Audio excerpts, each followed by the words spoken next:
తొలి green hydrogen green ammonia ప్లాంట్లో ఈ తొలి ప్రధాన పరికరాల స్థాపన కార్యక్రమానికి విచ్చేసిన గౌరవ ముఖ్యమంత్రి వర్యులు విజనరీ లీడర్ శ్రీ నారా చంద్రబాబు నాయుడు గారికి నా హృదయపూర్వక నమస్కారాలు. భారతీయ జనతా పార్టీ రాష్ట్ర అధ్యక్షులు పివిఎన్ మాధవ్ గారికి నా హృదయపూర్వక నమస్కారాలు. Founder and group chairman AM Green Ammonia Private Limited Shri Chalamalasetti Anil Kumar గారికి, అలాగే వారి పార్ట్నర్ శ్రీ మహేష్ కొల్లి గారికి, ఈ కార్యక్రమానికి విచ్చేసిన మంత్రివర్గ సహచరులు, గౌరవ రాజ్యసభ శాసనసభ్యులు, గౌరవ లోక్సభ సభ్యులు, గౌరవ శాసనసభ్యులందరికీ మనస్ఫూర్తిగా నా హృదయపూర్వక నమస్కారాలు.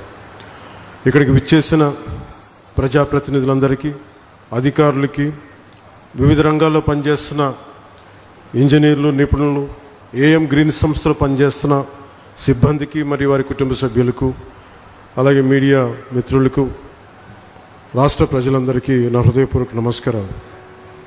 ముఖ్యంగా అనిల్ చలమలశెట్టి గారి గురించి చాలా సంవత్సరాలుగా తెలిసాను.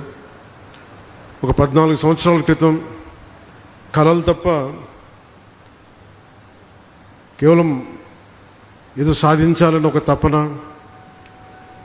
చేతిలో డబ్బులు లేకపోయినా కానీ బలమైన సంకల్పం, సాధించాలన్న సంకల్పం ఈ రోజున ఒక ఎలాంటి పబ్లిక్ పెట్టుబడులు లేకుండా తన స్వీయ శక్తితోటి, మహేష్ గారి సహకారంతో, వారి స్నేహంతో ఒక అద్భుతమైన గ్రీన్కో కంపెనీని 6 వర్టికల్స్ ద్వారా ఈరోజు తీసుకొచ్చి దాంట్లో భాగంగా ఈ ఏఎం గ్రీన్ కంపెనీని కూడా ఈరోజు ఫౌండేషన్ వేయడం చాలా చాలా ఆనందదాయకంగా ఉంది.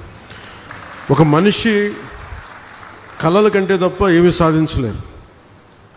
యూకేలో ఉంటూ విద్యార్థిగా ఇక్కడికి వచ్చి కేవలం సూట్ కేసులో ఒక జత బట్టలు, గుండెల నిండా కళలు తప్ప ఆ వ్యక్తికి ఏం లేవు. కానీ ఈరోజు ఆయన సాధించిన విజయాలు చూస్తుంటే, ముఖ్యంగా కాకినాడలో పుట్టి పెరిగినవాడు, ఇక్కడి నుంచి వెళ్ళి ఈ స్థాయిలో తిరిగి తన పుట్టిన స్థలానికి, ఆంధ్ర రాష్ట్రానికి, భారతదేశానికి ఇంత చేయడం మనస్ఫూర్తిగా ఆయనకి చేస్తున్నందుకు మనస్ఫూర్తిగా వారికి నా హృదయపూర్వక అభినందనలు తెలియజేస్తున్నాను.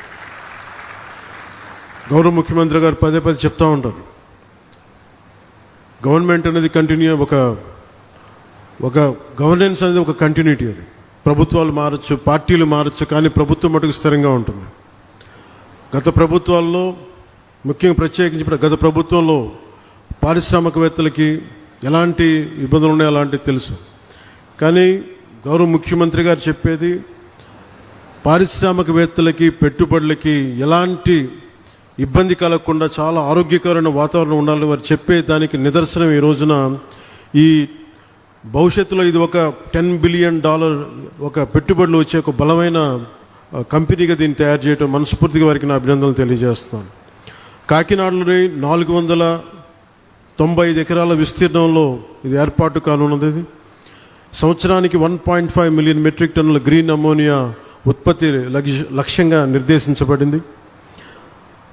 15,600 కోట్లు పెట్టుబడులు ఉండగా దానికి అనుసంధానంగా సుమారు $8 బిలియన్ అంటే దాదాపు మన డబ్బులు చెప్పాలంటే 66,400 కోట్ల విలువైన రెన్యూబుల్ ఎనర్జీ పెట్టుబడులు కూడా భవిష్యత్తులో సాధ్యమవుతాయి.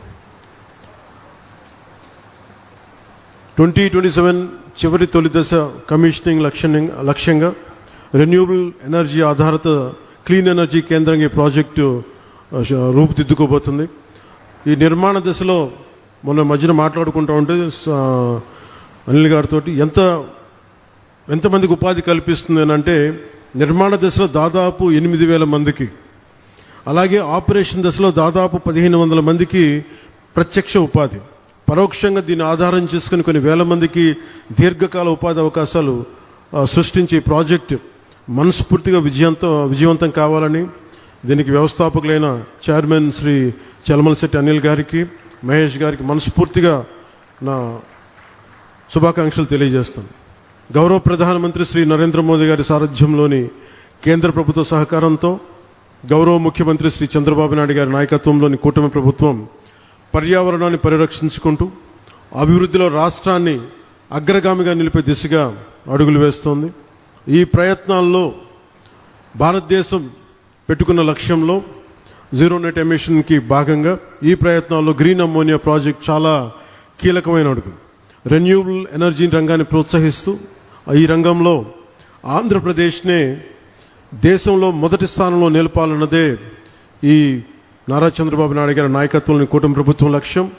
దానికి ఈరోజు ఏఎం గ్రీన్ ఎనర్జీ దీనికి ముందడుగు వేయటం చాలా చాలా ఆనందదాయకం.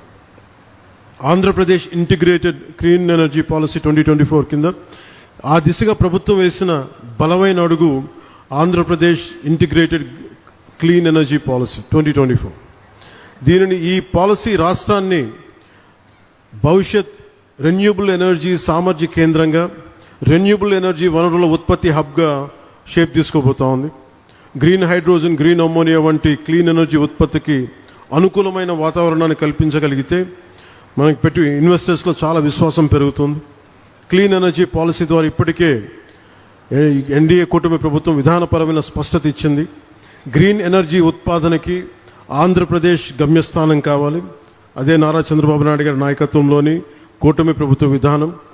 ఈ క్లీన్ ఎనర్జీ పాలసీని సద్వినియోగం చేసుకుంటూ ఈరోజు ఏఎం గ్రీన్ సంస్థ మన కాకినాడలో దేశంలోని మొట్టమొదటి 1 మిలియన్ మెట్రిక్ టన్నుల సామర్థ్యం గల గ్రీన్ అమోనియా తయారు కేంద్రాన్ని ఏర్పాటు చేసేందుకు ముందుకు వచ్చినందుకు మనస్ఫూర్తిగా మరోమారు వారికి శుభాకాంక్షలు తెలియజేసుకుంటూ, దేశ కాలుష్యరహిత ఇంధన ప్రయాణంలో ఇది ఒక మైల్ స్టోన్గా మనం అభివర్ణించవచ్చు. మనకి ఈ ప్రాజెక్ట్ రెన్యూబుల్ ఎనర్జీ సాయంతో నీటిని ఎలక్ట్రాలిసిస్ చేయడం ద్వారా గ్రీన్ హైడ్రోజన్ ఉత్పత్తి చేస్తుంది.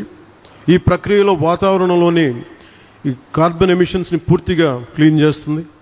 పర్యావరణ పరిరక్షణ ఈ యజ్ఞంలో గ్రీన్ అమ్మోనియా ప్రాజెక్ట్ చాలా కీలకమైన అడుగు. ఏఎం గ్రీన్ సంస్థ ఏడాదికి 0.5 మిలియన్ మెట్రిక్ టన్నుల గ్రీన్ అమ్మోనియాను సరఫరా చేసేందుకు జర్మనీకి చెందిన ప్రముఖ ఇంధన సంస్థ యూనిపర్తో ఒప్పందం కుదుర్చుకుంది. తొలిసారి భారతదేశం నుంచి యూరోపియన్ దేశాలకు జరుగుతున్న క్లీన్ ఎనర్జీ ఎగుమతి ఒప్పందం. ఈ చారిత్రాత్మక ఒప్పందానికి ఆంధ్రప్రదేశ్ కేంద్ర బిందువుగా ఉండడం మనందరికీ చాలా చాలా గర్వకారణం. గ్రీన్ అమ్మోనియా ప్రాజెక్ట్ దేశ రాష్ట్ర సుస్థిర అభివృద్ధి సాధనలో ఒక బలమైన గేమ్ చేంజర్. వ్యవసాయం నుంచి రవాణా వరకు అన్ని రంగాల్లో సుస్థిర అభివృద్ధి సాధనకు ఇది చాలా ఉపయోగపడుతుంది. రవాణా, పారిశ్రామిక, జల రవాణా రంగాల్లో క్రూడ్ ఆయిల్ తాలూకు వినియోగాన్ని గణనీయంగా తగ్గిస్తుంది. ఎరువుల తయారీ, విద్యుత్ ఉత్పత్తి, పారిశ్రామిక రంగాల్లో కార్బన్ ఎమిషన్స్ని చాలా బలంగా తగ్గిస్తుంది. దీర్ఘకాలికంగా దీనికి వచ్చే ఉపయోగాలు క్రూడ్ ఆయిల్ ప్రమేయం లేకుండా ఎరువులు తయారు చేయటం, ఫార్మా, రసాయన, ప్లాస్టిక్ ఆధారిత పరిశ్రమల్లో ముడి పదార్థంగా గ్రీన్ అమ్మోనియా ఉపయోగపడుతుంది. దీంతోపాటు వాతావరణంలో కార్బన్ ఎమిషన్స్ని తగ్గించడం ద్వారా 1 సెంటీగ్రేడ్ మార్పు వచ్చినా కానీ చాలా బలమైన మార్పు తీసుకుంటుంది. ఉదాహరణకి ఎందుకు వీళ్ళందరూ మనందరికీ సగటు మనిషికి అర్థం కావడానికి చెప్తున్నాం. మనకి పిఠాపురంలోనే చూశారు, సముద్రం ముందుకు వచ్చేస్తూ ఉంటుంది. దీనికి 2-3 సెంటీగ్రేడ్స్ భూ ఉష్ణోగ్రత పెరగగానే సముద్రం అక్కడ ఐస్ కరిగి మనకి సముద్ర మట్టం పెరిగిపోతూ ఉంటే ఇలాంటివన్నీ తగ్గించడానికి ప్రపంచ దేశాలన్నీ కలిపి తీసుకున్న నిర్ణయం భూ ఉష్ణోగ్రత తగ్గించాలని. దానికి ఈ క్రూడ్ ఆయిల్ ప్రమేయం లేకుండా ఎలాంటి ఆల్టర్నేటివ్ ఎనర్జీస్ తయారు చేయాలి, క్లీన్ ఎనర్జీ ఎలా తయారు చేయాలి, దాంట్లో భాగంగానే ఇవన్నీ స్టార్ట్ అవుతుంది. గ్రీన్ అమ్మోనియా ప్రాజెక్టు స్టార్ట్ అయింది ఇక్కడ. దీనివల్ల రాష్ట్రానికి ఎన్నో దీర్ఘకాలిక లాభాలు కలిగి ఉన్నాయి. విద్యుత్ రంగం సంక్షోభం నుంచి పెట్టుబడిదారుల విశ్వాసం దిశగా ఇది ముందుకెళ్తుంది. గత ప్రభుత్వం పాలనలో వచ్చినప్పుడు మీకు తెలుసు, 2 నెలల్లోనే పవర్ పర్చేస్ అగ్రిమెంట్స్ రద్దు చేసి పునఃసమీక్ష పేరుతో విద్యుత్ రంగాన్ని సంక్షోభంలోకి నెట్టేశారు. విదేశ పెట్టుబడిదారులని ఇబ్బందులు గురి చేసి కోర్టు కేసుల వల్ల చాలా ఫైన్స్ చెల్లించాల్సిన పరిస్థితి తెచ్చారు. అలాగే ఈ కియా కంపెనీ యాజమాన్య ప్రతినిధులను కూడా చాలా బహిరంగంగా బెదిరించారు. కానీ ఈ సందర్భంగా మేము గౌరవ నారా చంద్రబాబు నాయుడు గారి నాయకత్వంలో కూటమి ప్రభుత్వం పెట్టుబడిదారులని వేధించదు, అండగా నిలబడుతుంది.